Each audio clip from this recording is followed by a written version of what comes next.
болотар ҳайати доварон ва нозирону комиссарияи нақобатро барои шумо шинос кардем, яъне ба пуррагӣ бо ҳайатҳои асосии даста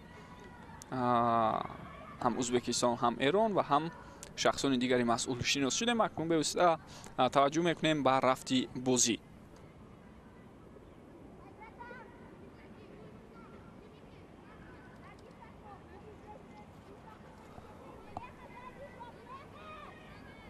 аз аут бояд тӯб ба бозӣ дароварда шавад. партофти тӯбро дидем.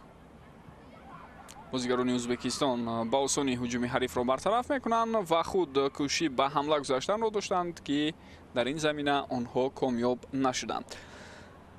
Эрон дар баробари Қирғизистон 5-1 ғалаба кард, ҳарчанд дар ҳамон бозии аввалин шуда ба дарвозаи худ гол сар дод. Дар дақиқаи 5-ум Маҳмад Солиева ба дарвозаи онҳо гол зад.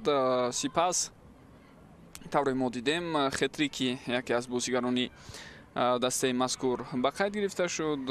Яке аз бозигарони воқеан ҳам бисёр фаъол дар ҳайати даста. Марьям Халилифар рақами 10 ва ӯ бо намон 3 голе ки ба дарвозаи Қирғизистон зад, ҳоло дар рӯйхати нишонзанҳои беҳтарини мусобиқа пешсаф аст. ғайр аз ӯ голҳоро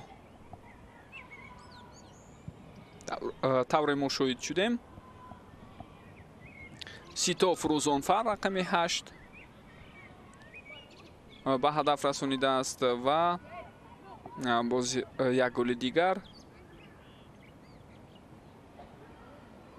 аз сӯи капитани даста Ясно Ҷаъфарниё Суми Сароӣ зада шуда буд.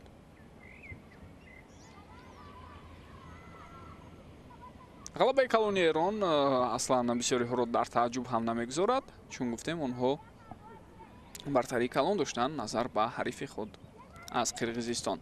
Аммо бозие ки дастаи мунтахаби духтарони то 15 солаи Тоҷикистон нишон дод таҳти роҳбарии Фарҳод Холбеков дар бозӣ бо Ӯзбекистон хеле хуб буд.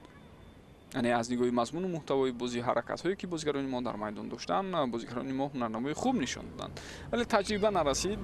Ҳамчунин дар баъзе аз ҳолатҳо албатта маҳорати инфиродӣ ва дастаи Ӯзбекистон 2-0 дар ҳамон рақобат ғалаба кард. тавре мо шоҳид шудем Маҳина Акбарова дар дақиқаи 6 гол зад ва баъдан голи дуюмро бозигари дигари ин даста капитан Меҳрангез Ҳамидова ба ҳадаф расонд. бо ҳамин 2-0 Ӯзбекистон дар баробари Тоҷикистон ғалаба кард. инҷо ҳуҷуми бозигарони эронӣ ва қоидаи бозӣ вайрон мешавад. дар баробари Таниё Қурбонӣ инҷо вайрон шудани қоидаи бозиро мо дидем. бо такя ба ҳунару маҳорати инфиродии худ инҷо ҳуҷумро мехост давом диҳад Таниё Қурбонӣ, аммо пеши роҳи ӯро гирифтанд. масофа то дарвоза дур аст, аммо дӯстони гиромӣ дар ин гуна лаҳзаҳо ҳатман тавре мову шумо медонем, мураббиён супориш медиҳанд ки зарба сӯи дарвоза иҷро шавад. ба чӣ хотир? ба он хотире ки дарвозабони дастаи Ӯзбекистон агар аҳамият диҳед сину солаш ҳарчанд мувофиқат мекунад, аммо аз нигоҳи қаду қомат аз бисёре аз ҳамсолони худ қадпасттар аст. агар баландтар зарба иҷро шавад барои дарвозабон мушкил мешавад. айнан ҳамин чизро ба эътибор гирифта инҷо бозигари эронӣ зарбаро иҷро кард, вале андаке баландтар буд ҳамон зарба ва тавре шумо ҳам дидед тӯб бо ҳамин аз майдон берун шуд.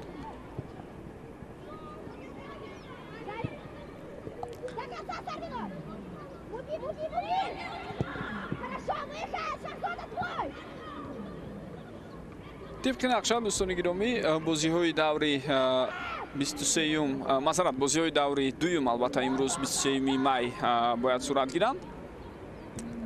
این بازی یکم است و بعد از چند لحظه دیگر بازی دوم با شکل دستای قرقیزستان و تاجیکستان باز هم در همین میدان برپا می شود.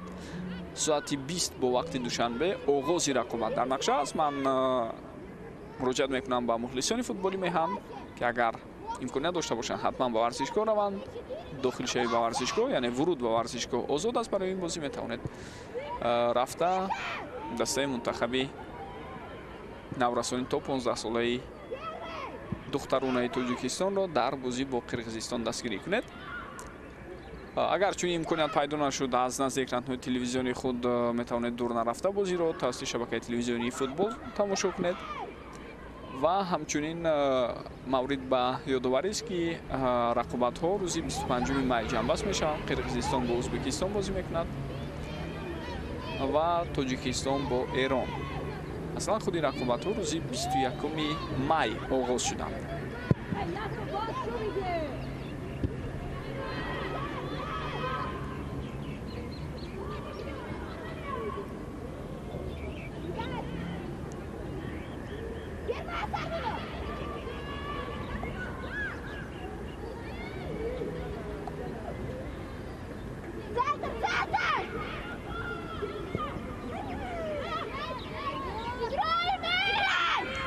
бозӣ бояд давом ёбад.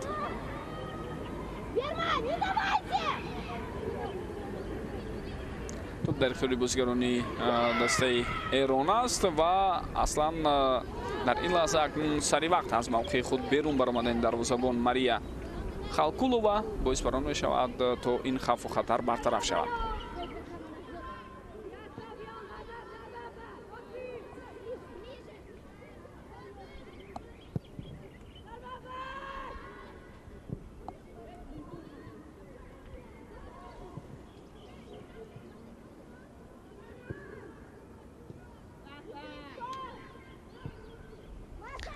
ирсоли навбатии тӯбро мебинем. оҳиста оҳиста баъд аз он ки дар 5-6 дақиқаи аввал бартариро футболбозони узбек ба дасти худ гирифта буданд, тавре шумо дида истодед дар дақиқаҳои баъдӣ ба пуррагӣ бартарӣ насиби Эрон шуд ва аз нигоҳи тӯбдорӣ, аз нигоҳи ҳуҷумҳои ташкил мекардаи худ бозигарони Эрон назар ба ҳариф соҳиби бартарӣ мешаванд.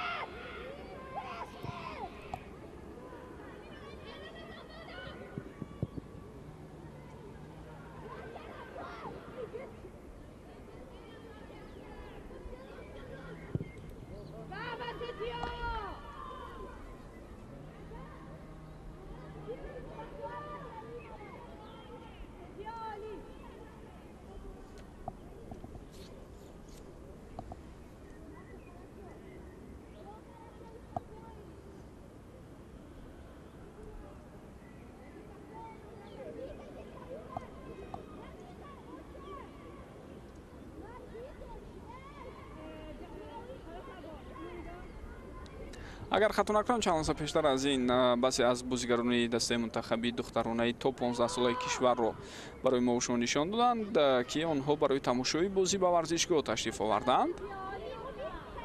қабл аз оғози рақобате ки миёни Тоҷикистон ва Қирғизистон гуфтем шоми имшаб дар назар аст ва албатта онҳо ҳамзамон метавонанд аз бозии рақиби ояндаи худ ҳам дидан кунанд. Узбекистон ҳоло мумкин аст ба аксул ҳуҷум гузарад? На. ҳамин гуна ҳадафҳо буд, аммо амалан онро иҷро карда натавонистанд ва дар ин байн худи Эрон қариб буд ки ба аксул ҳуҷум гузарад, вале пешроҳи ин ҳуҷум аз ҷониби бозигари рақами 5 Мария Дахова гирифта мешавад.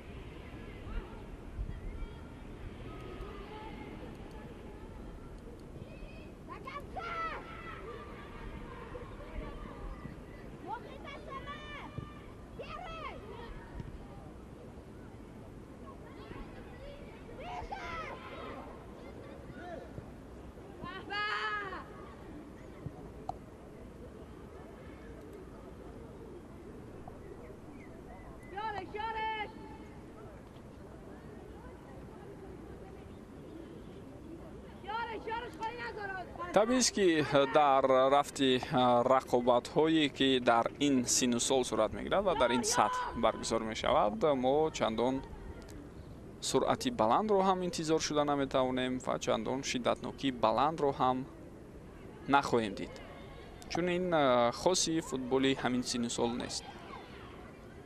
ва бар замин фаромӯш бояд накунем ки имрӯз духтарон байни ҳам бозӣ карда истодаанд.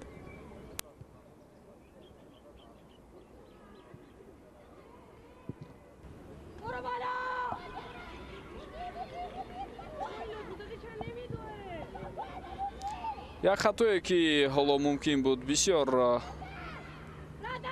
гарон биафтад барои дастаи наврасони то 15 солаи ӯзбекистон, аммо баъдан бозигари ба иштибоҳ роҳ дода худ ҳамон хатоашро ҷуброн кард ва инак ҳуҷуми навбатии дастаи ӯзбекистон боз ба ҳам ҷамъбаст шуда истодааст, яъне сӯи дарвозаи Элина Шаҳбузӣ зарба иҷро шуд, вале дарвозабон тайёр буд.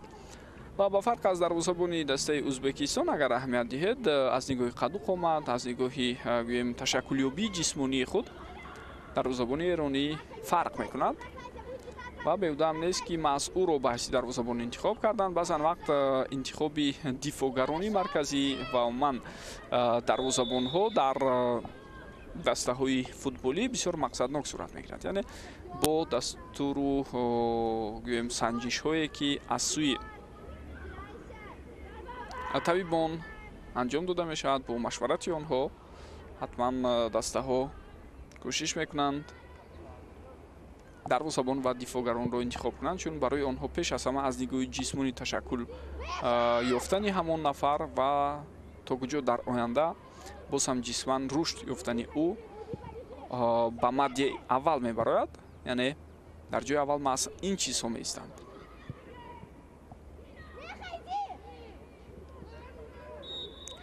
қоидаи бозӣ вайрон шуд дар маркази майдон. тавре дидем муқобили капитани дастаи ӯзбекистон Меҳрангез Ҳамидова қоидаи бозӣ вайрон шуд ва ба ин қоида вайронкунӣ Сито Фурӯзонфар роҳ дод.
аз аут акнун бояд бозигарони ӯзбекистон тӯбро ба бозӣ дароранд.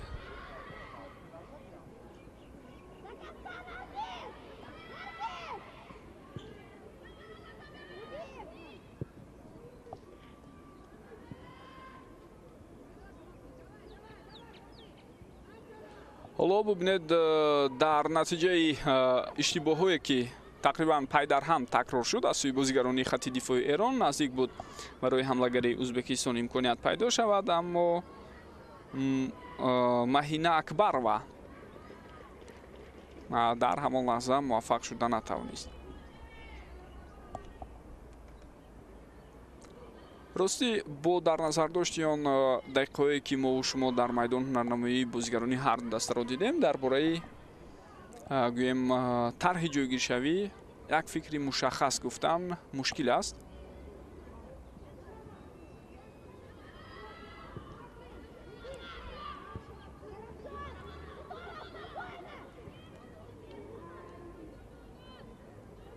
имконият барои дастаи Эрон пайдо намешавад ва беқоида вайронкунӣ тавре довар ишора карда истодааст аз Меҳрсо Барори Шамсобод. тӯбро бозигари дастаи Ӯзбекистон дар ҳолати қаблӣ гирифта буд ва инам бархурди бисёр ҷиддӣ байни капитани дастаи Эрон Ясно Ҷафарниё Суми Сароӣ бо футболбозони хатти ҳамлаи Ӯзбекистон буд, аммо дар ҳамон мубориза тавре дидем Ясно Ҷафарниё муваффақ шуд ва тавонист ки тӯбро зада аз майдон берун кунад.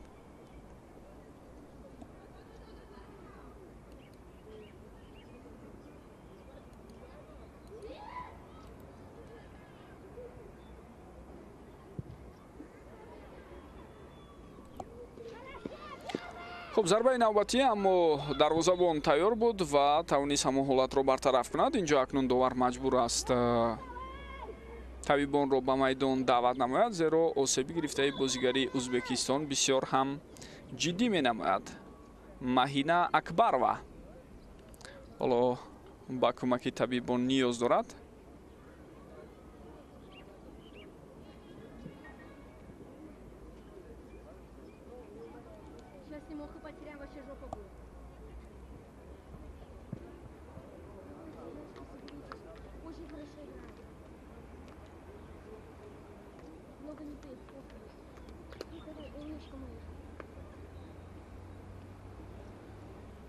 Маша, ставить тебе воду?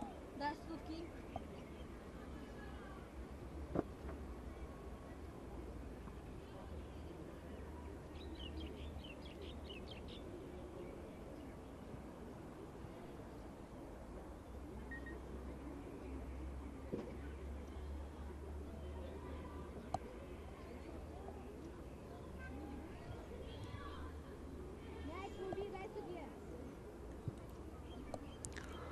инак кӯмаки тиббӣ расонида шуд ба бозигари дастаи Ӯзбекистон. осеби ӯ ҷиддӣ набудааст. ҳамзамон бо ин бозигарони ҳар даста имкон пайдо карданд ки об нӯшанд ва баъд аз ин акнун иҷозат дода мешавад барои идомаи рақобат. то ҳамин лаҳза вазъиятҳои воқеан ҳам хатарнок аз ҳарду ҷониб тақрибан дида нашуданд. буданд зарбаҳо аз масофаи дур, барои мисол зарбаи ҷаримавие ки бозигарони эронӣ доштанд ва як-ду талоше ки аз сӯи Ӯзбекистон мо шумо дидем, аммо аксари зарбаҳои сӯи дарвозаи Эрон равон кардаи ӯзбекҳо ҳам он қадар хатарнок набуд, агар аҳамият дода бошед.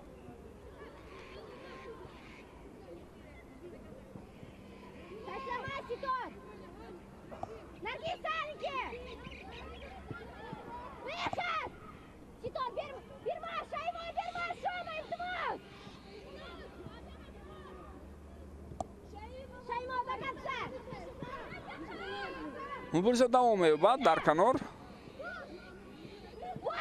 ва дар маркази майдон боз ҳам бозигарони эронӣ аз нав тӯбро ба даст меоранд. Сито Фурӯзонфар паси ӯ ба ҳамдастааш ҷо бисёр мушкил буд қабули пас, вале бубинед пас аз як дар ҳамбарҳамӣ дигар бора тӯб ба назди бозигарони эронӣ омад ва онҳо ҳуҷуми худро ҳам ташкил карданд. инҷо бархурд ба дарвозабон дида мешавад аз сӯи ҳамлагар Дино Қурбонӣ. мебоист албатта аз бархурд канорагирӣ кунад, аммо тавре дидем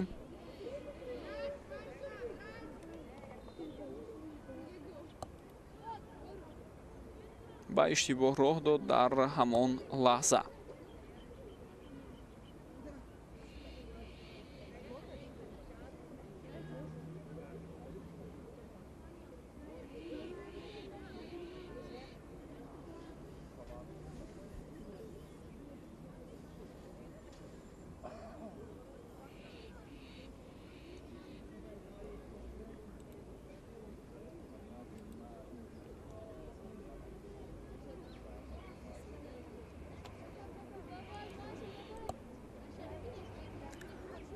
хуб ба дарвозабон кӯмаки тиббӣ расонидан, вале маълум аст ки он қадар осеби ҷиддӣ нест ва бозиро давом додан мумкин.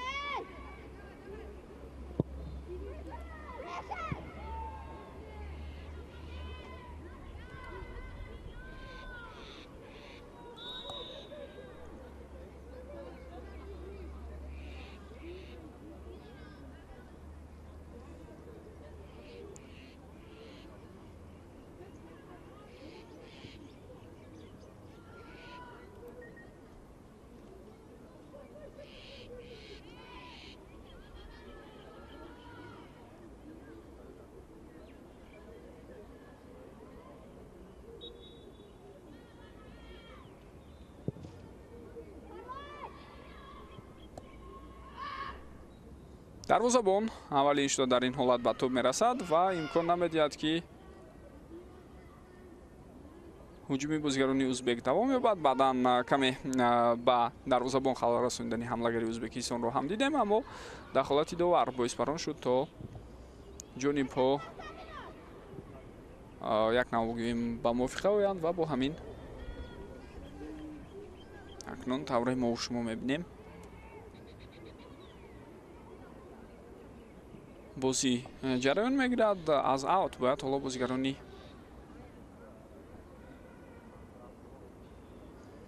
эрон тӯбро ба бозӣ дароранд. тақрибан қувваи ҳар ду даста тавре медонед ба ҳам баробар аст. аз ин сабаб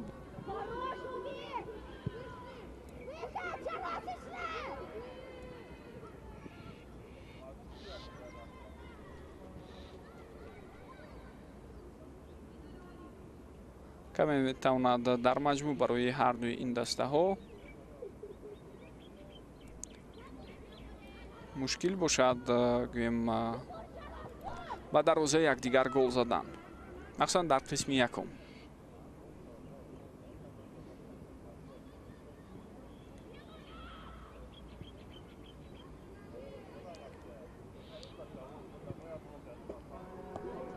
ва вазъияти хатарноки бисёр ҳам ҷиддӣ аст, аммо довар ишора мекунад ки офсайд вуҷуд дошт. пеш аз иҷрои зарба аллакай вуҷуд доштани офсайд ба эътибор гирифта шуд аз сӯи довари канорӣ. як бори дигар биёед бубинем. бале, инҷо бар алот дида мешавад ки офсайд буд дар ҳамон лаҳзае ки пас ба назди Маҳина Акбарова омад.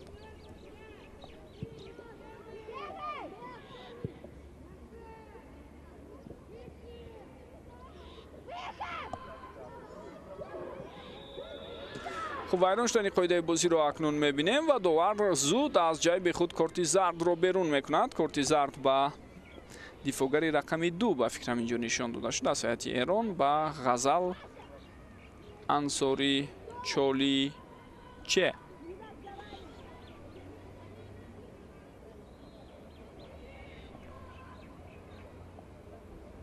хуб, иштибоҳан инҷо номунасаби бозигари ӯзбекистонро барои мо шумо пешниҳод карда истодаванд, аммо рақами 2 тавре гуфтем ҳамон бозигаре аст ки болотар номунасаби ӯро гуфтем. Ғазал Ансори. ва агар пурратар насаби ӯро гӯем Ғазал Ансори Чолчи бехтараш.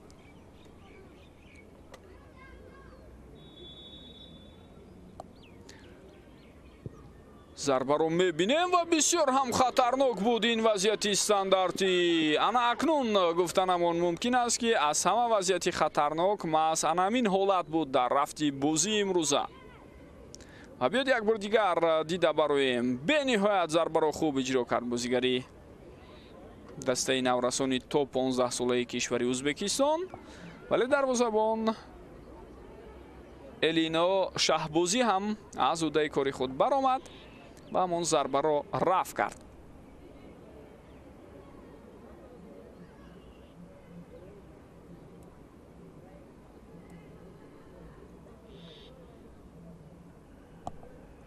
аз вазъияти стандартӣ ирсоли тӯбро мебинем. дарвозабон боз ҳам пешдастӣ мекунад ва ин ҳолатро ҳам маҳз ӯ бартараф карда истодааст.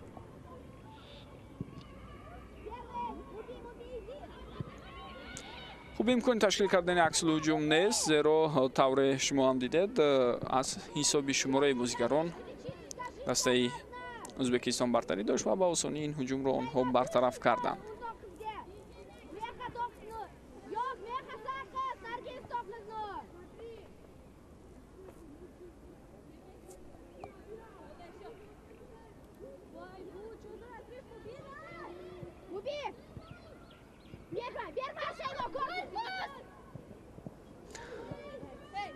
идомаи ҳуҷуми бозигарони дастаи Эронро мебинем.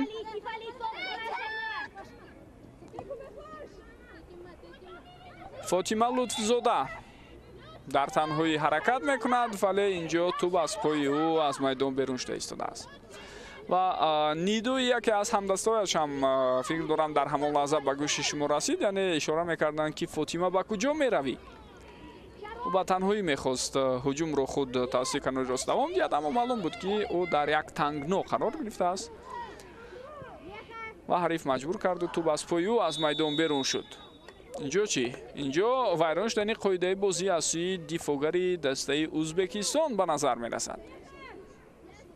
аз сӯи капитан Меҳрангез Ҳамидова.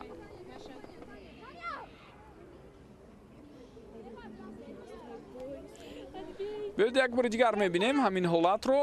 бале, пешдастӣ мекард Сито Фурӯзонфар барои ба даст овардани тӯб, аммо Меҳрангез Ҳамидова ба ӯ бархӯрд ва дар натиҷа мову шумо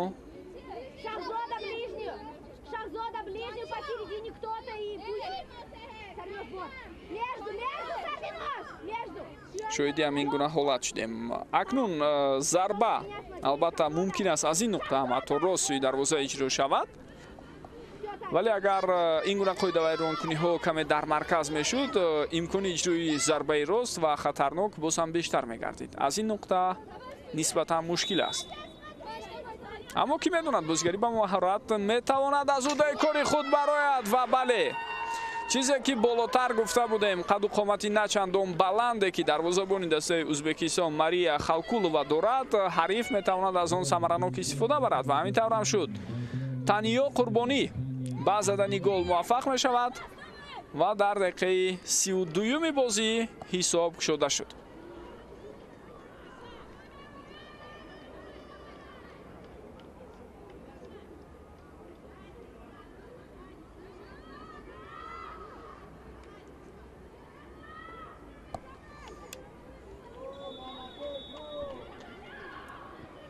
як бор дигар дӯстони гиромӣ мебинем. ба ҳар ҳол аз мавқеи худ андаке пештар баромадани дарвозабонро шумо ҳам метавонед бубинед. шояд дар болои хат мешуд, мумкин метавонист ин зарбаро баргардонад Мария Халкулова, аммо тақрибан 1 метр пештар баромада буд. табист дар ин гуна маврид барои ӯ мушкилам буд баргардондани зарба.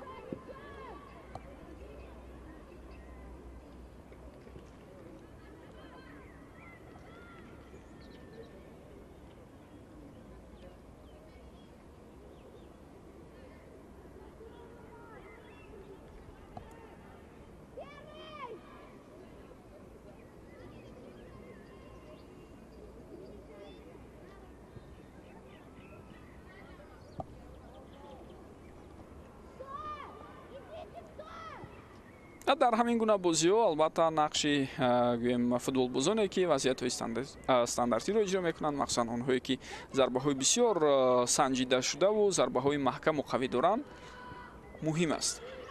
ва худатон ҳам дидед ки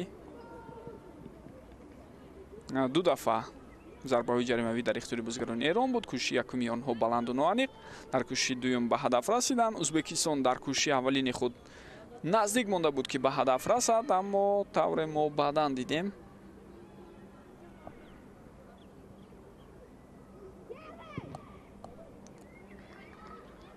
ҳамон зарба дар ниҳояти кор аз сӯи дарвозабон бартараф карда шуд. Элино Шаҳбозӣ хеле хуб ҳаракат карда буд дар ҳамон лаҳза.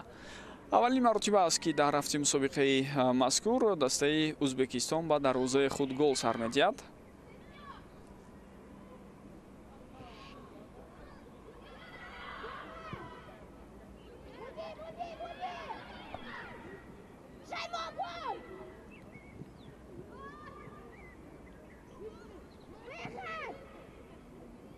ду бор пай дар ҳам капитани дастаи наврасони Ӯзбекистон Меҳрангез Ҳамидова аз ҳариф тӯбро гузаронид ва баъдан ба ҳар ҳол боз тӯб ба ихтиёри бозигарони эронӣ гузашт.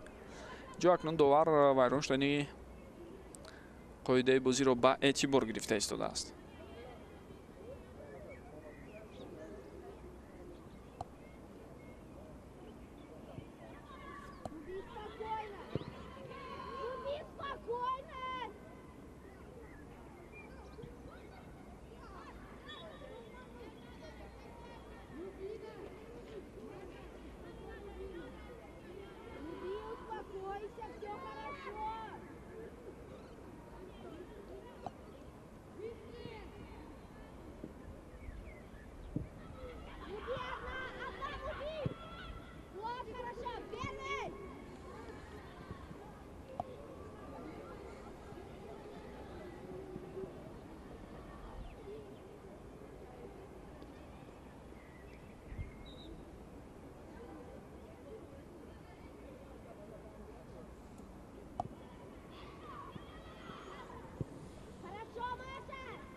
тавре болотар дар оғози гузориш ишора карда будем дӯстони гиромӣ. рафти рақобат миёни дастаҳо 40 дақиқа дар қисми якум ва 40 дақиқа дар қисми дуюм идома бояд ёбад.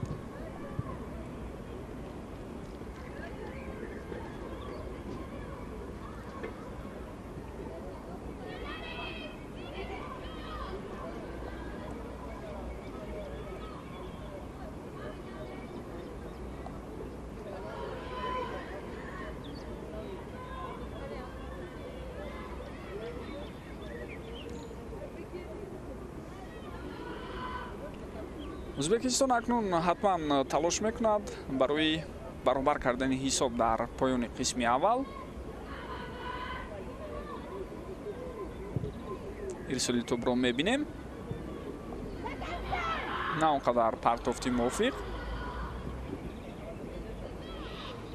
ва бубинед ҳоло дастаи эрон метавонад ба аксул ҳуҷум гузарад. бисёрам партофти хуб. каме нофаҳмӣ байни Мария Дахова ва дарвозабон Мария Халкулова.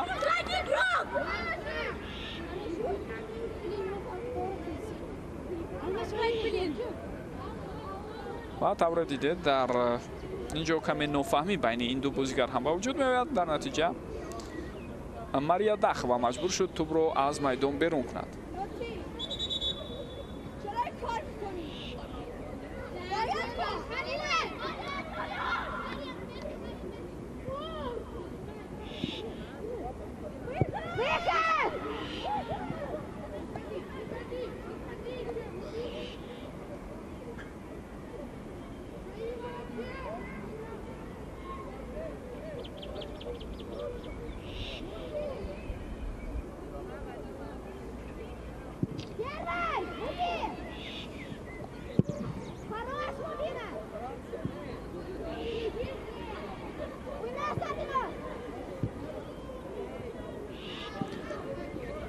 албатта дар ҷараёни нимаи аввал ду дафъа ба майдон ворид шудани табибон буд. ҳамчунин барои таҷлил аз гол вақт сарф шуд.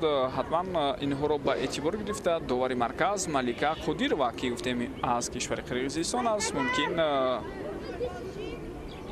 каме зиёдтар аз 1 дақиқа вақт ҳам илова мекунад.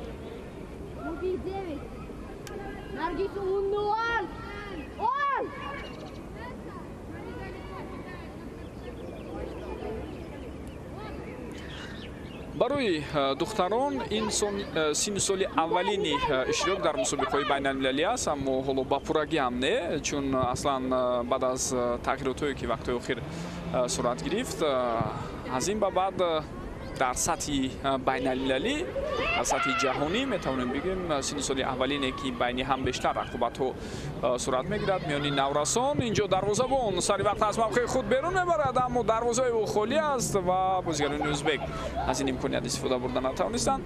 Хуб, дар бештаре аз мусобиқаҳои байналмилалӣ барои писарон, агар барои мисол мо бигирем, наврасони 17 сола акнун имкони иштирок дар марҳилаи интихобии чемпионати қитъаи худ, баъдан баромадан ба чемпионати қоравӣ ва баъд аз он имкони ба даст овардани рохат ба чемпионати ҷаҳонро пайдо мекунанд.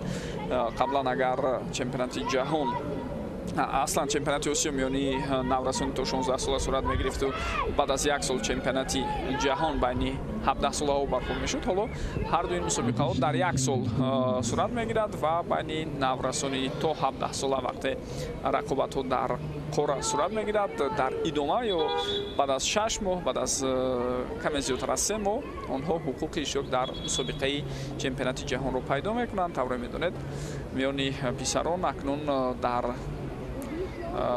чемпионати ҷаҳон аз соли 2025 сар карда, рақобатҳо ҳама сола баргузор мешаванд ва мизбони он кишвари қатар хоҳад буд барои як давраи муайян аз соли 2025 то 2030. вайрон шудани қоидаи бозиро мо шумо дидем. 2 дақиқа вақт илова шудааст.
хуб, ин 2 дақиқа вақте ки илова шуда буд, беш аз 1 дақиқаи он тавре мебинед барои расонидани кӯмаки тиббӣ ба Сарвинозхон Абдулазизова бозигари рақами 8 дастаи Ӯзбекистон сарф шуд.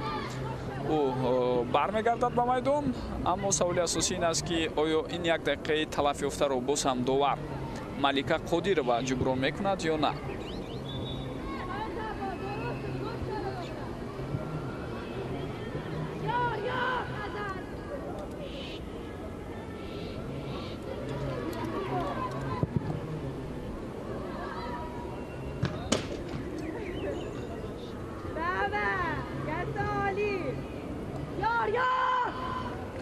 خب тавре мебинем довар иҷозат медиҳад то намон дақиқаи талаф ёфта қисман ҷуброн карда шавад ва бо ҳамин садои шуда ки ӯ баланд шуда истодааст. нимаи аввал дӯстони гиромӣ бо ҳамин ҷамъбаст шуд ва ҳисоб 0-1 аст. дастаҳо бо ҳамин ҳисоб ба танаффус мебаранд. мо низ каме танаффус хоҳем кард ва баъдан бармегардем барои инъикоси қисми дуюми рақобат. бо мо бошед.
Сейчас.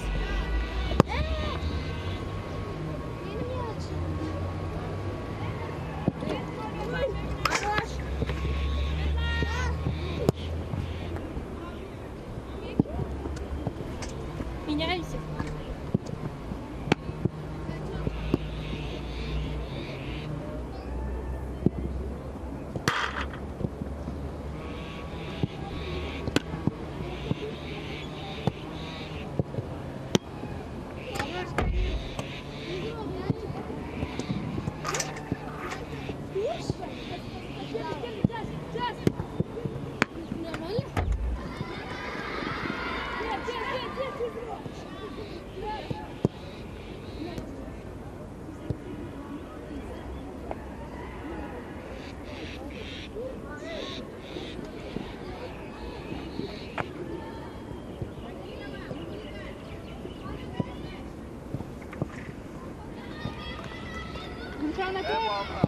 Uçanaka, kurdu koladım.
دوستان گرامی و بینندگان ارجمند، ما برمیگردیم به ورزشگاه مرکزی شهر دوشنبه که این شب و روز میزبانی مسابقه نوبتی اساسیاسیون فوتبالی کشورهای آسیای مرکزی به حساب می رود و طور بالاتر برای شما در جریان گزارش خود در قسم اول اشاره کرده بودیم. دسته‌های نورسانی تا 15 ساله دخترانه 4 کشور آسیای مرکزی به شهر دوشنبه آمدند تا در مسابقه نوبتی اشتراک کنند. دسته‌های ازبکستان، ایران، قرقیزستان و تاجیکستان.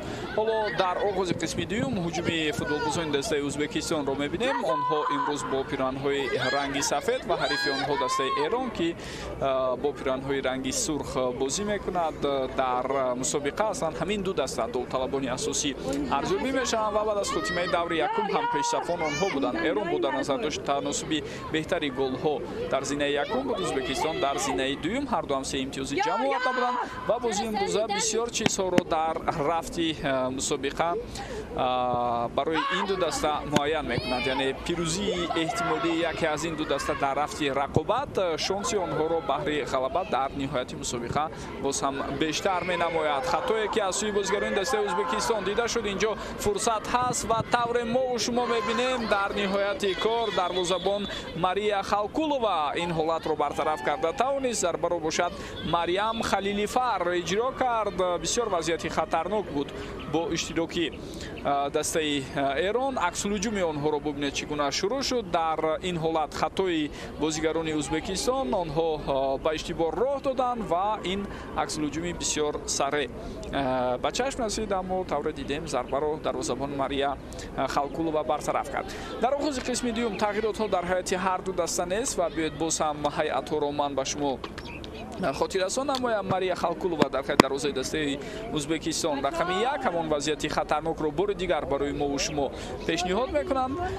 بازیگرانی که در میدان هستند: رقم 7 کاپیتان دسته مهرانگیز حمیدова، رقم 2 صنوبر شویمova، رقم 3 ستاره نبیه و رقم 4 مبینا بختیارova، رقم 5 ماریا داخova، رقم 8 سروینوز خان عبدالعزیزova، رقم 10 نرگیزه محمد علیه و رقم 11 شهزاده علی خان و رقم 15 چاروس یولداشه و رقم 17 ماهینا Акбарова.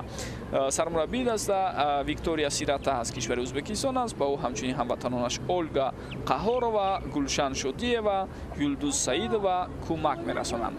ҳайати дастаи Эрон дар хатти дарвоза Элина Шаҳбозӣ рақами 1, футболбозоне ки дар майдон ҳастанд. Капитани даста рақами 4 Ясно Ҷафарниё, рақами 2 Ғазал Ансорӣ, рақами 5 Фотима Заҳро Содиқ Табармирӣ, рақами 7 Таниё Қурбонӣ, рақами 8 Сито Фурӯзонфар, рақами 9 Меҳрсо Барорӣ Шамсобод, рақами 10 Марьям Халилифар, рақами 11 Дино Қурбонӣ, рақами 14 Виян Камонгир, рақами 19 Фотима Лутфзода ва сармураббии даста Парвина Каран Хусравӣ ба ҳисоб меравад. Ба ӯ ҳамватанонаш Озода Қамарӣ ва Фотима Насруллоҳӣ кӯмак мерасонанд. Дар нимаи аввал тавре мо шоҳид шудем голи ягона аз вазъияти стандартӣ зада шуд дар дақиқаи 31-уми бозӣ ва ба задани гол бозигари рақами 7 дастаи Эрон Таниё Қурбонӣ даст ёфт. ӯ бо истифода аз оне ки дарвозабони дастаи Узбекистон каме пеш баромада буд ва қаду қомати начандон баланди Мария Халқулова зарбаро равон кард ва ҳамон тавре ки мо дидем туб аз болои сари дарвозабон гузашту ба дарвоза ворид шуд. Бо ҳамин дар рафти рақобат дар қисми аввал мо шоҳиди голи ягонаи дастаи Эрон шудем.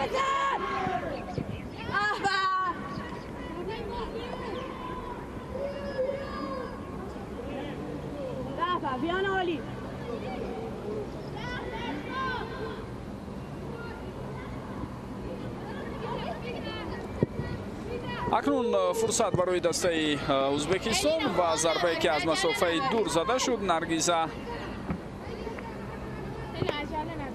Маматалиева ва тавре мо мебинем бенатиҷа хотима меёбад.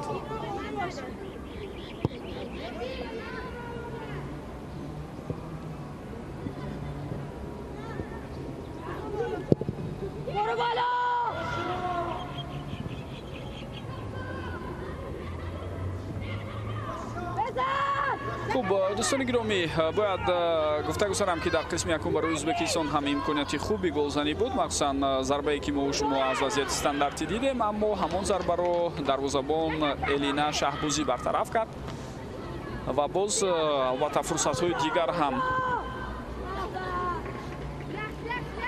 пайдо шуданд. махсусан якчанд зарбаҳо аз масофаи дур буд, аммо онҳо он қадар хатарнок набуданд ва дарвозабон Элина Шаҳбозӣ онҳоро ба осонӣ бартараф карда метавонист. лек дар баробари ин бояд қайд кунам ки бозигарони дастаи Эрон ҳуҷумҳояшон дида шуд, аммо чандон хатарнок набуд. ғайр аз ҳамон ҳолате ки мо голро дидем, боз як вазъияти стандартӣ пештар аз гол буд дар миёнаи нимаи аввал, аммо дар ҳамон лаҳза зарба хело ҳам баланду ноаниқ рафт.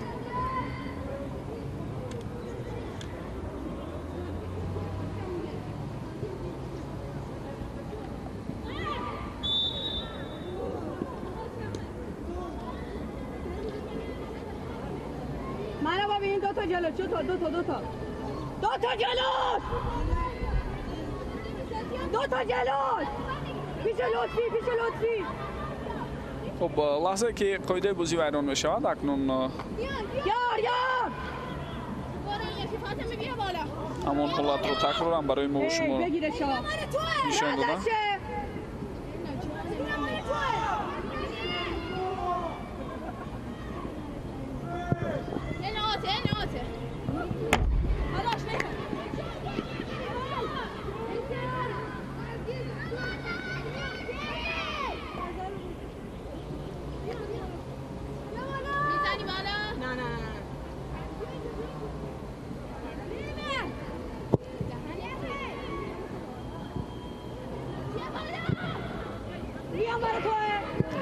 аслан дӯстони гиромӣ, бояд қайд намоем ки мусобиқаи ин сину соли духтарони ассотсиатсияи футболии кишварҳои осиёи марказӣ бори чаҳорум баргузор мешавад.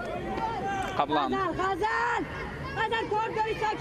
духтарони ин синну сол бо ҳам тавре мо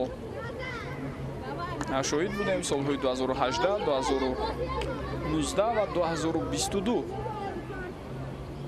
рақобат карда буданд. منو ببین ستیا لطفی дар соли 2018 ӯзбекистон чемпион шуда буд. дар соли 2019 натиҷаи беҳтаринро дастаи мо яъне тоҷикистон ба қайд гирифт ва дар соли 2022 эрон қаҳрамони ин синни соли рақобатҳои футболи духтаронаи осиёи марказӣ шуд. зарба боз ҳам мустақиман сӯи дарвоза иҷро мешавад. аз ин вазъияти стандартӣ ҳам мо бенатиҷа аст. тавре мо шумо мебинем меҳрангез ҳамидова капитани дастаи наврасони ӯзбекистон зарбаро иҷро кард, аммо бенатиҷа буд. хуб, дастаи ӯзбекистон, тоҷикистон ва эрон гуфтем ба навбат як дафъаи қаҳрамон шуданд.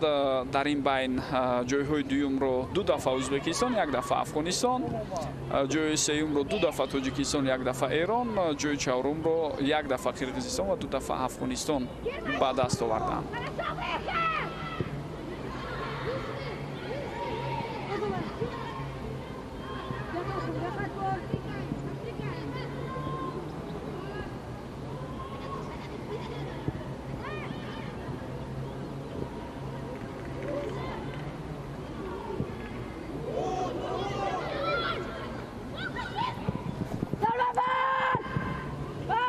ин ҳолат бартараф шуда истодааст. دستان عالی دختر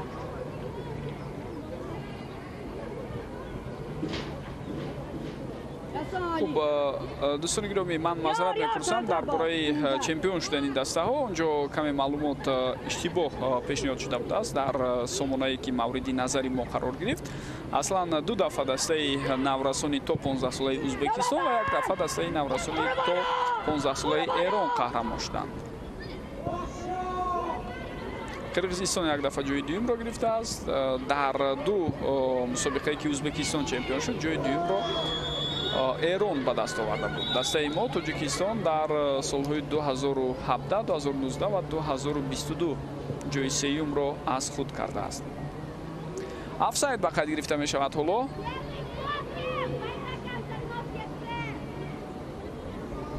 ба ин лаҳзаҳо мо шоҳиди тағйирот мешавем. дар ҳайати дастаи эрон бояд бозигар иваз шавад. аз майдон гирифта мешавад бозигари рақами 9 меҳрсо барори шамсобод ва ба ҷои ӯ ба майдон мебарояд бозигари рақами 17 сидна довуди лимунӣ ва рақобатро акнун ӯ бояд дар майдон давом диҳад.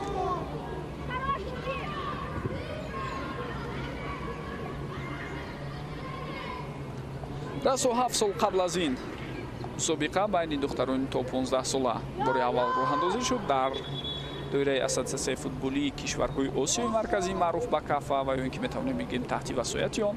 ин мусобиқа роҳандозӣ гардид ва аслан байни духтарони то 15 сола, то 17 сола, то 19 сола рақобатҳо сурат мегирад.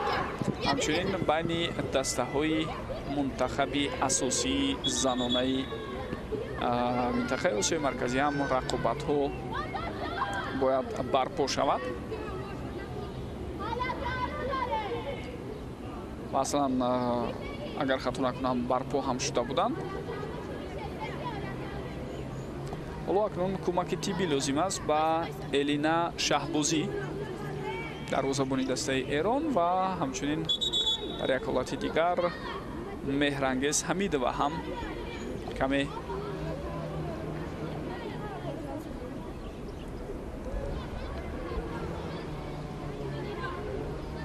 осеб гирифтааст. ҳоло ба ҳарду кӯмаки тиббӣ мерасонанд ва баъд аз чанд лаҳза рақобатҳо идома меёбанд.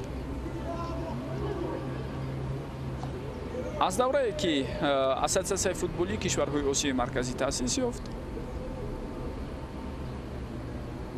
аз соли 2015 баъдан аввалин мусобиқаҳо дар соли 2016 баргузор шуданд.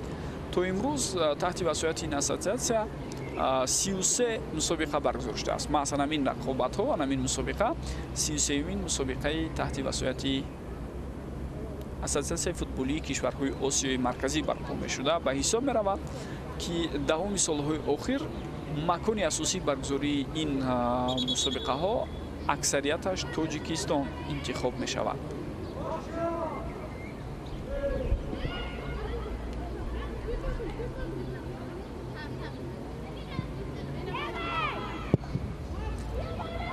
хуб ҳарду ҳам аз ҷои худ бархестанд ва бозиро давом медиҳанд. дарвозабони дастаи Эрон ва ҳамчунин капитани дастаи Ӯзбекистон.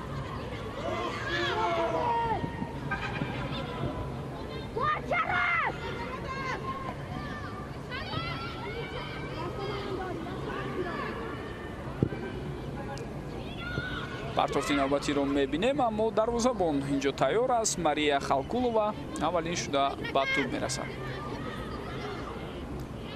дар соли 2024 мелодӣ дӯстони гиромӣ аллакай ин сеюмин мусобиқае аст ки таҳти васояти ассотсиатсияи футболии кишварҳои осиёи марказӣ барпо мешавад. қаблан дастаҳои занона дар шаҳри душанбе дар мусобиқаи футзал бо ҳам рӯбарӯ шуда буданд, яъне дастаҳои мунтахаби асосии футзали занонаи минтақа. Эрон ғолибият ба даст овард.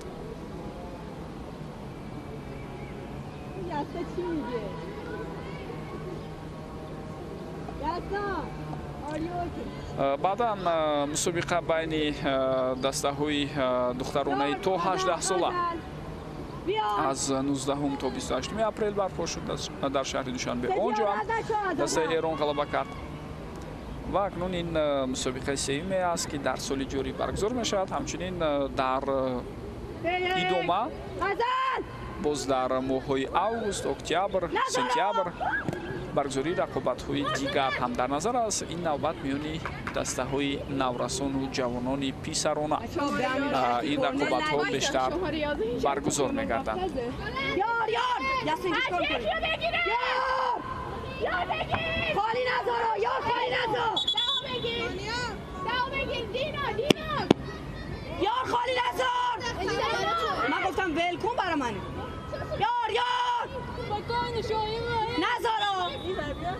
اوکی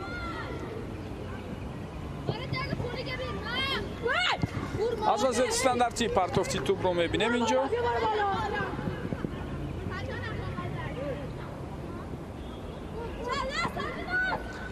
талошҳои бозигарони Ӯзбекистон натиҷа намедиҳад ва бо ҳамин тӯба аз майдон акнун берун шуда истодааст.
бисёр гузариши хуб тавассути канори рост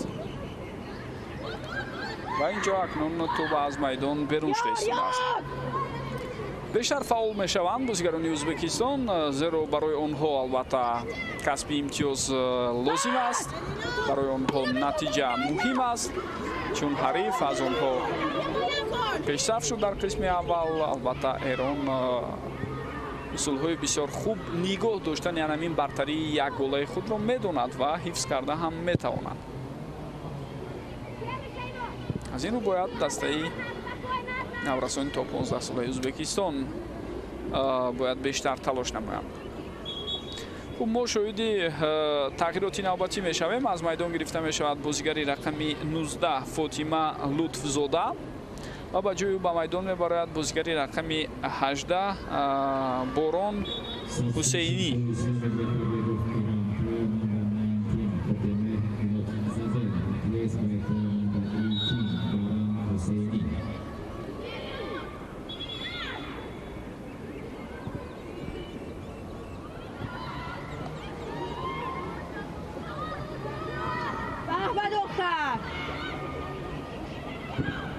دستان عالی. یار بچه ها یارشون رد نشه.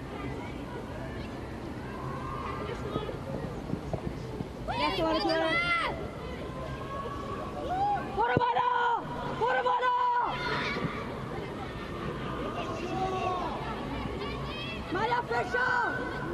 تغییرات دوم رو در حیاتی دسته ایران ما دیدیم و در کرسی بازیگرانی احتیاطی این دسته باز 7 نفر بازیگران دیگر نامنویس شدند و وابسته به رفتی دقیقه بعدی ممکن است باز مربی پروینه کرم خسروی آنها را وارد میدان هم کند. اما طور میدونید در چنین مسابقه ها از احتمال دور نیست که ترتیبات مثل مسابقه های دیگری بین المللی باشد. 5 فوتبال باز عوض کردنش ممکن است. تغییرات در حیاتی دسته ازبکستان اینجا به نظر می رسد. از میدان گرفته شد رقم 15 چاروس یولداشوا و با جای او به میدان رقم 18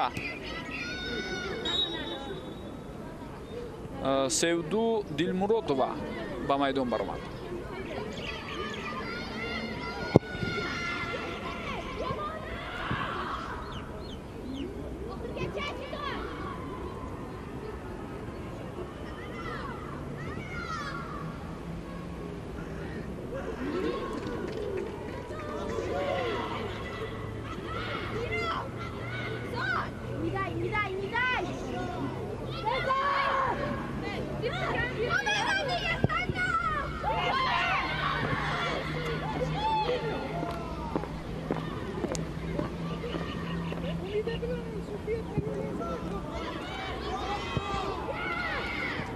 дарвозабон бояд дар ин гуна ҳолатҳо аз мавқеи худ барояд ва воқеан ҳам ҳамин тавр мешавад.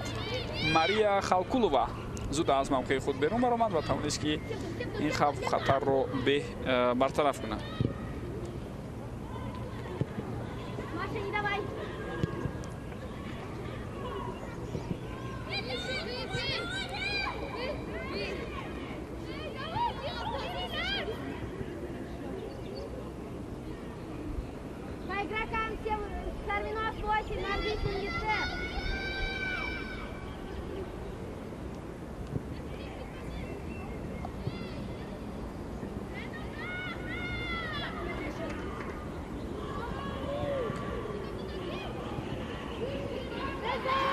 توپ بازیگران دسته ایران گذاشت و باز یک ضربه دیگر از مسافه دور، اما در این حالت اکنون ماریا خالکولووا تیار بود و این ضربه را برگردانیده توانست.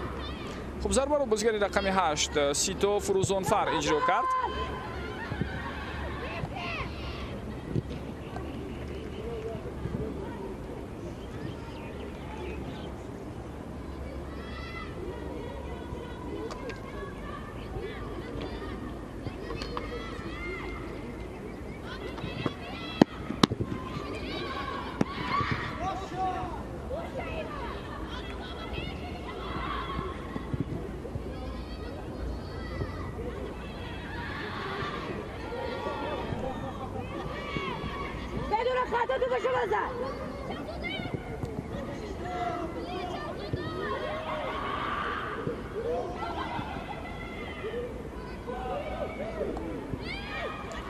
مبارزه دسته ازبکستان دوام دارد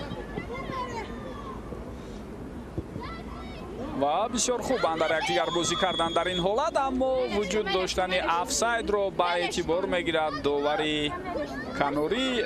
хуб албатта довари Канурӣ ба довари марказ дар ин гуна ҳолатҳо ишора мекунад ва довари марказ ҳам вуҷуд доштани офсайдро мушоҳида кард. хуб биёед бубинем. бале инҷо хеле хуб дида мешавад ки дар ҳолати офсайд қарор дорад Маҳина Акбарова.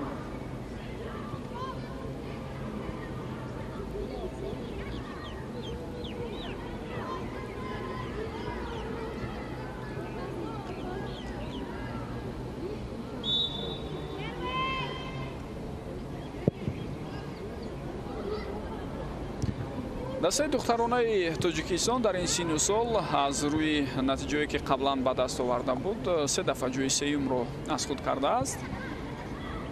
умед мебандем ки ҳадяқал дар мусобиқаи ин дафъаина бозигарони мо аз сегонаи аввал берун намемонанд,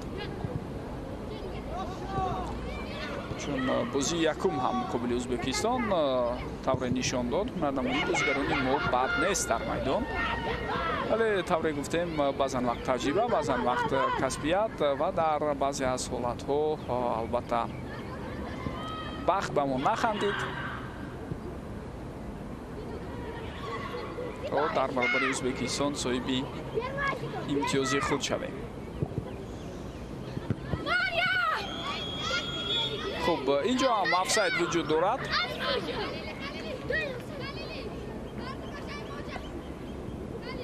як бори дигар биёед бубинем.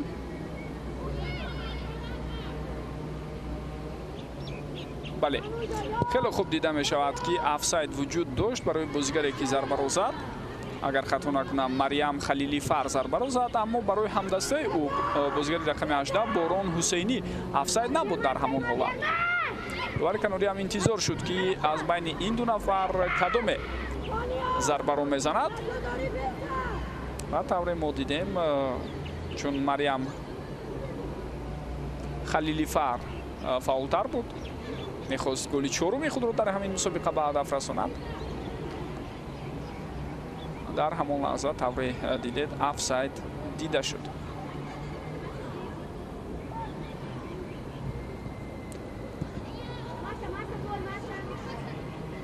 ду дастаи дигаре ки баъд аз чанд лаҳза ворди арсаи рақобат мешаванд, аллакай ба майдон омад, ба варзишгоҳи марказии шаҳри Душанбе ташриф оварданд. тавре болотар гуфтем дастаҳои наврасони то 15 солаи Тоҷикистон ва Қирғизистон дар бозии даври дуюм бо ҳам рӯбарӯ мешаванд. ба ин бозӣ соати 20 бо вақти Душанбе дар ҳамин майдон оғоз мешавад.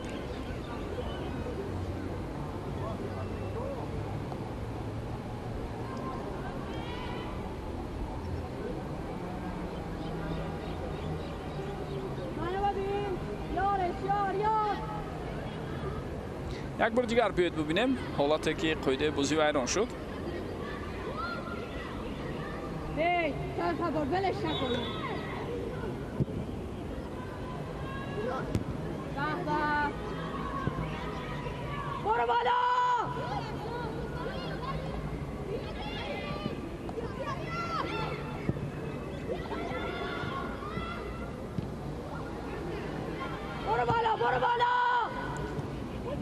боз як талоши дигар аз сӯи бозигарони эронӣ ва канори чап озод аст, аммо дуру дароз тӯбро нигоҳ дошт дар лаҳзаи қаблӣ бозигари рақами 7 Таниё Қурбонӣ.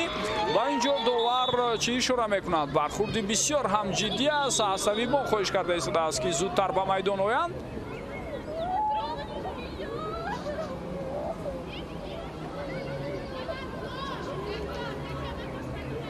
ҳоло зудтар табибон ҳам бояд ба майдон оянд ва ҳамин ҳолатро мо шумо мебинем. хуб қоидаи бозӣ аз сӯи бозигари дастаи Ӯзбекистон ба эҳтимоли зиёд вайрон шуд. бозигари рақами 4 Мубина Бахтиёрова пои худро баланд бардошт ва ба бозигари ҳариф бархурд, аммо аз ҳамон як саҳнаи такрорие ки ман дидам набояд осеби бардоштаи бозигари эронӣ аз ҳад зиёд ҳиндустони гиромӣ дар ин ҳолат ҷиддӣ бошад, яъне ба саломатии ӯ ман фикр дорам ҷо осеби зиёд бояд нарасида бошад, аммо ба ҳар ҳол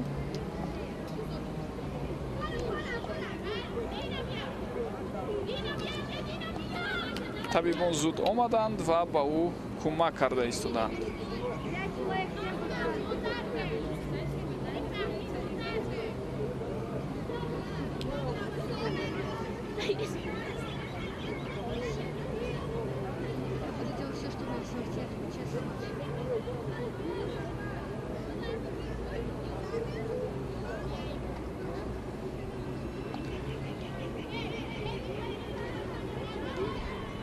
خب دوستان گرامی،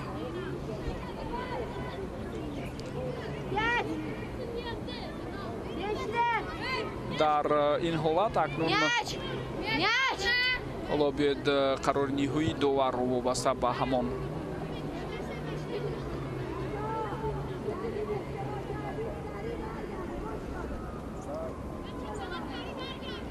وضعیت یک بار دیگر دیده برایم. بله، انا همین حالت بازیگری رقم 11 دینا قربانی حساب گرفت و داور اشاره میکند که این ضربه جریمه‌ای است. کمی نافهمی بین بازیگران و کارت زرد نشان داده شد ابتدا با بازیگری ایرانی که در همان لحظه کمی به احساسات داده شد و حریف خود را تله کرد. همچنین ممکن است کارت زرد و بازیگر دسته ازبکستان هم داده شود.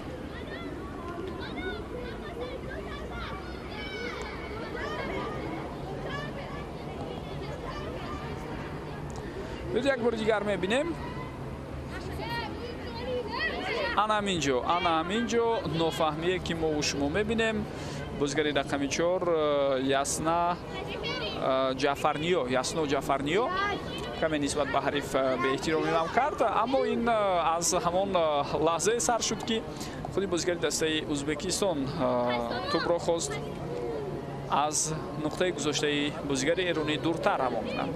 یعنی یک نوع شاید حریف رو به همین کار مجبور هم کرد.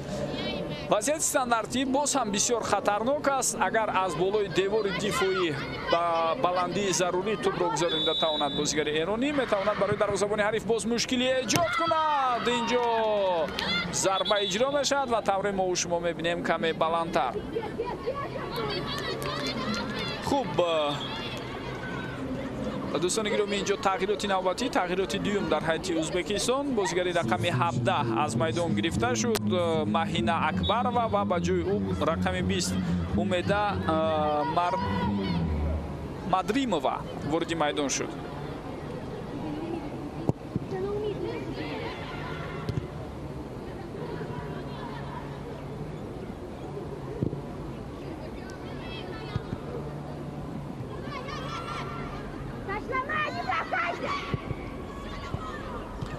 خب ضربه نوبتی رو ما و شما میبینیم سوی دروازه ازبکستان، اما این دفعه کمی خطا بود.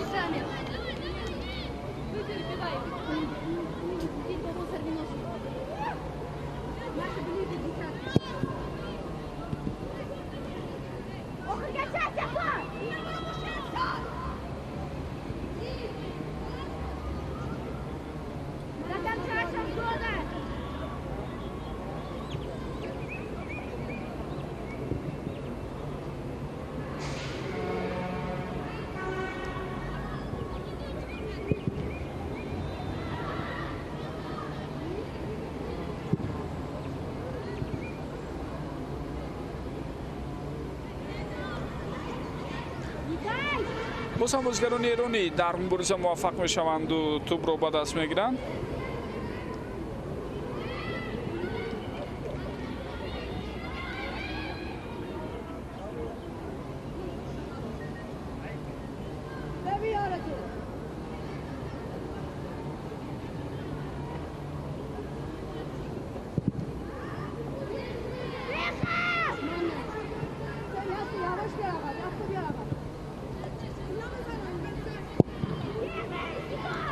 دهه آخری رقابت هم شروع شد دوستان ارجمند و من بار دیگر تکرارا یادآور میشم که با در نظر داشتی سن و سال خردی دسته های اشتراک کننده این مسابقه رقابت ها عبارت از 80 دقیقه هستند در مجموع، 40 دقیقه در قسم اول و 40 دقیقه در قسم دوم.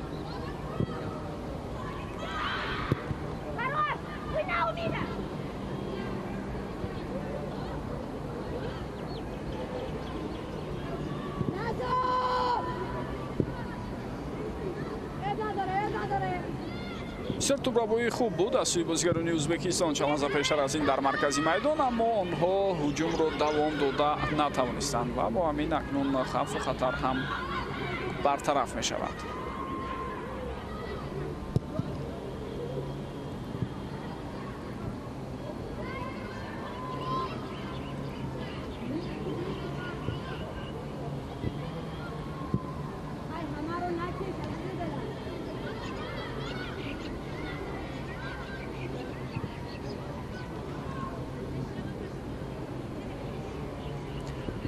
از بین 6 کشوری که عضو اساسیه فوتبالی کشورهای آسیای مرکزی هستند، 2 کشور در مسابقه این سن سال اشتراک ندارند. اینها ترکمنستان و همچنین افغانستان هستند.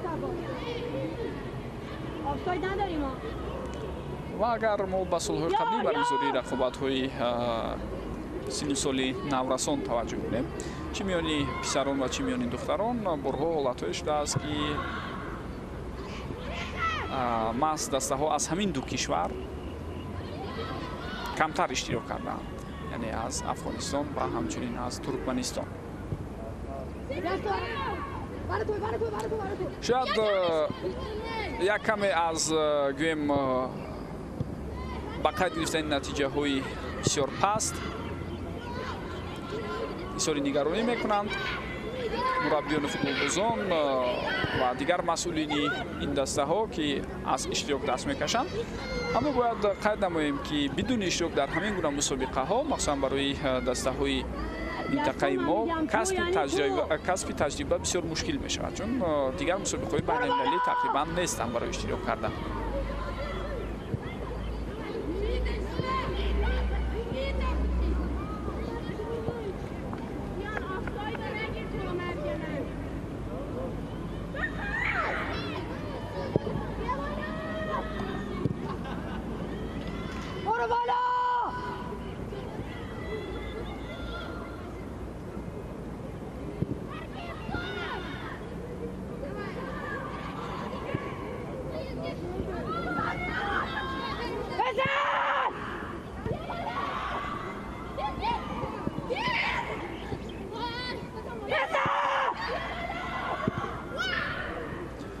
برخوردها بسیار جدی هستند، چون رفتی رقابتی امروزه به خاتمه خود نزدیک شده ایستاده است. طبیعی است که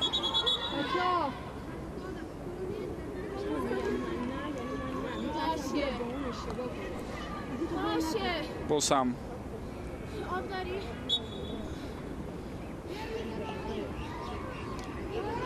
حساسیت می افزاید، انگیزه زیادتر می شود برای بازیگران این دسته.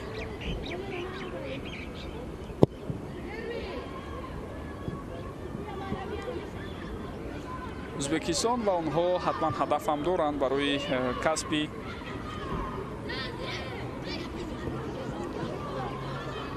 امتیاز، حداقل با مساوی جنبست کردن رقابت امروزه برایشان بسیار مهم هم هست.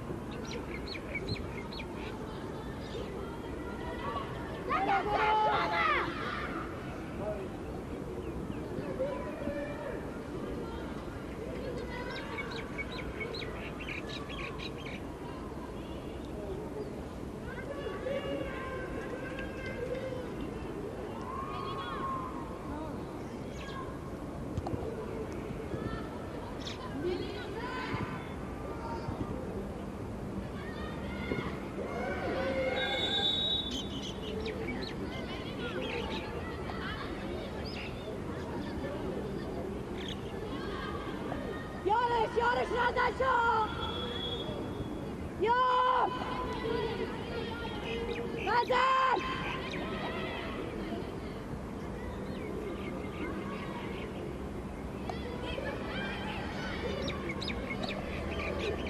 یار! یار!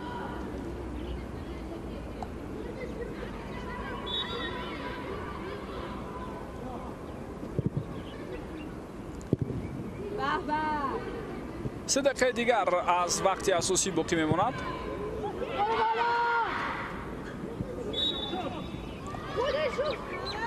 جو وایرونشتاین قاعده بازی را داور به اعتبار گرفت.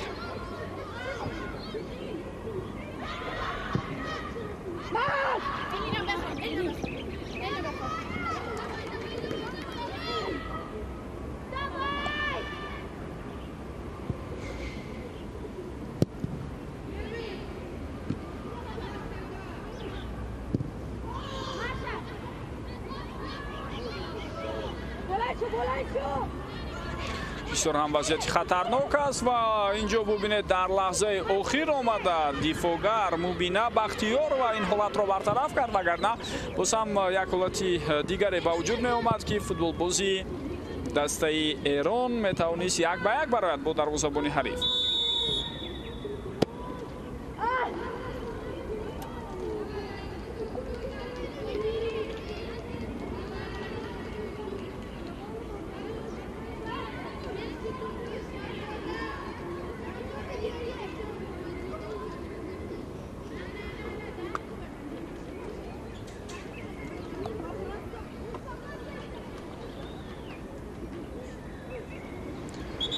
باز یک بازیگر دیگر از هیئت دسته ایران آسیب گرفت. البته ما معمولا میدونیم که در این گونه حالت ها زیاد چنین وضعیت ها با وجود میاد. گپ در سر اون است که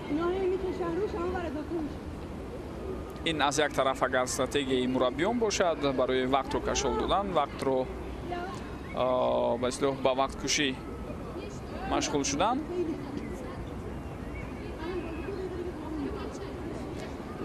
از سوی دیگر طور معلوم است برای این لحظه ها وقتی یک دسته از حد زیاد هجوم کرده است، از فشار آورده است، دسته دیگر میخواهد شاید با همین راه کمی استراحت کند، کمی وقت پیدا کند برای نفس خود را راست کردن و بعدا باز هم بازی رو دوام دهد.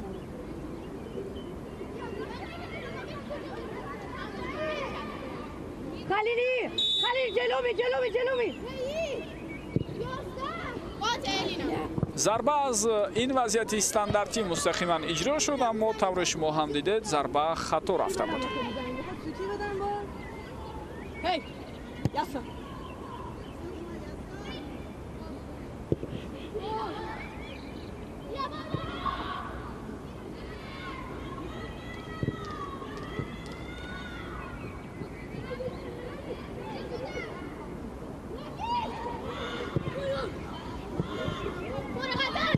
حالا وضعیت خطرناک نوبتی رو ما و شما میبینیم، اما طور اشاره می شود در این لحظه هم افساید وجود داشت دوستان گرامی و با همین سبب در حالت قبلی رفتی هجوم باز داشته می شود. بله دیده می شود که افساید بوده است برای امیده مدریمووا.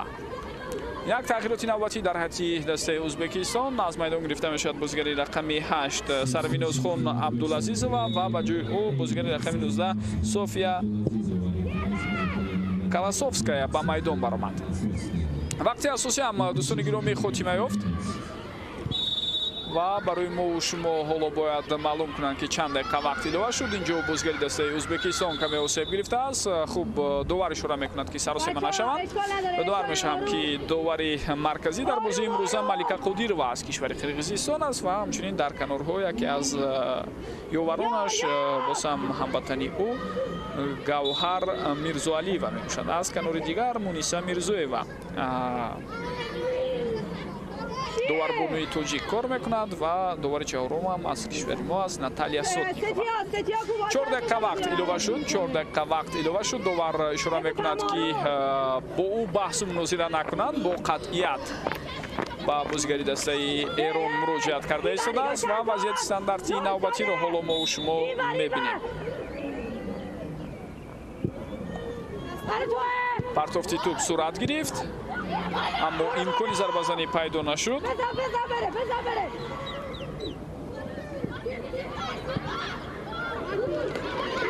وضعیت خطرناک است. شانسی بسیار هم خوب، امکانیتی بهترین شانس پیدا بشود یا نه و اینجا افساید بوده است. داور اکنون در لحظه اخیر آمده هجوم رو باز می‌دارد با سبب آنکه افساید وجود داشت. یک بار دیگر می‌بینیم در کناری راست طور گفتیم کار کرده است از مونیسا میرزویوا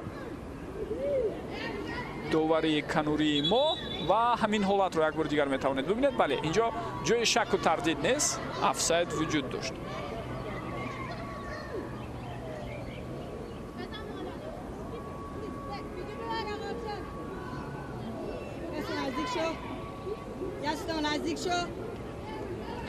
نزدیک شو.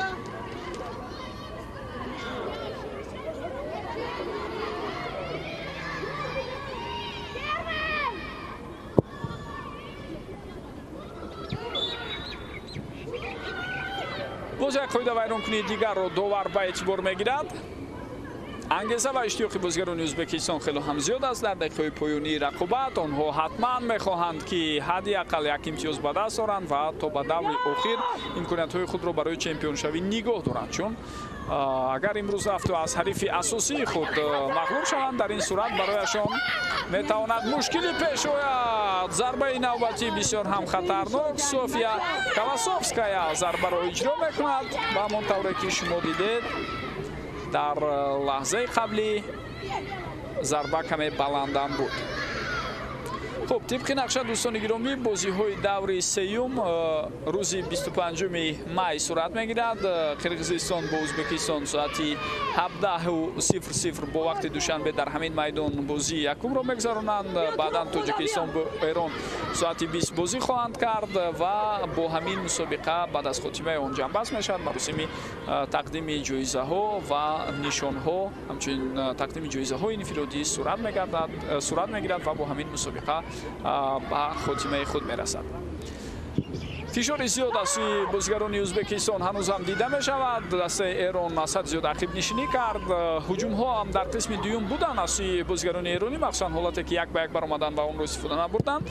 باز یک چند وضعیت خطرناک دیگر رو هم به خاطر آوردن ممکن، اما در مجموع آنها توانستند برتری که در قسم یکم به دست آورده بودند نگاه دارند و آنها قدر و قیمت این پیروزی را خیلی خوب درک میکنند. سرکرده از سرمربی آنها پروینه کران خسروی و بازیگران و دیگر عضو استادی مربیان البته غلبه رو خیلی خوب درک میکنند که مقابل حریف اساسیشون به دست آمد و این میتواند در راه رسیدن به چمپیونی آنها در این مسابقه کمکی زیاد هم نماید.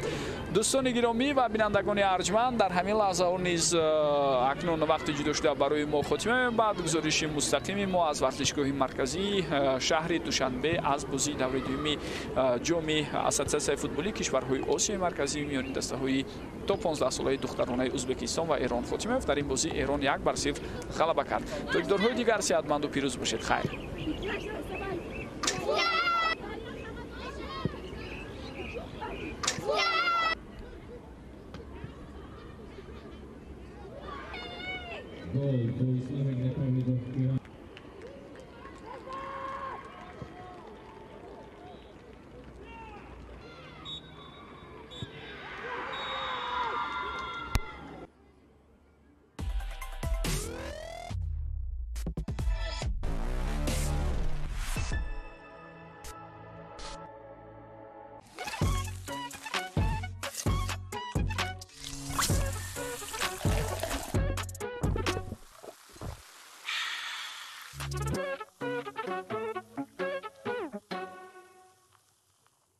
با دقت همه دوستداران گوشت شهدباری مرغ ساندرز باسکت KFC دوست داشته شما با گوشت لذیذ مرغین استریپس ها و بایتس ها اکنون در شکل کامبو با کارتوشکه فری و соус با تاب دل شما. ساندرز باسکت کامبو همگی 40 сомони تنها در KFC. Участвуй в акции «Найди приз в пачке» и выиграй крутые призы от сухариков «Флинт». Ищи в магазинах акционные пачки с лентой и меняй купоны на призы.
Please stand up if you're able for the national anthem of Republic of Uzbekistan.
And now the national anthem of Republic of Tajikistan.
Ассалому алайкум дӯстони азиз, мухлисон ва ҳаводорони футбол, бахусус онҳое ки таваҷҷӯҳ доранд ба мусобиқаи қаҳрамонии кишварҳои узви ассотсиатсияи футболи Осиёи Марказӣ ва рӯзи аввали рақобатҳо байни бонувони 15-сола дар варзишгоҳи марказии пойтахти кишварамон шаҳри Душанбе сурат гирифта истодааст ва ҳоло бошад дастаи бонувони 15-солаи Тоҷикистон ва Узбекистон бо ҳам рақобат мекунанд.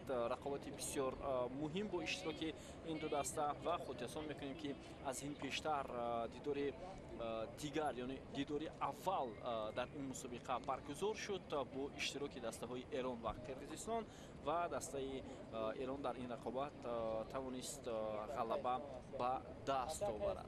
Ва тими бонувони 15-солаи Тоҷикистон ки ин метавонад як таҷрибаи аввалин барои ин даста бошад, ҳоло дар муқобили яке аз дастаҳои пурқувват бозӣ хоҳад кард тими бонувони Узбекистон ва хотиррасон мекунем ки Эрон бар Қирғизистон бо ҳисоби 5-1 ғалаба карда буд.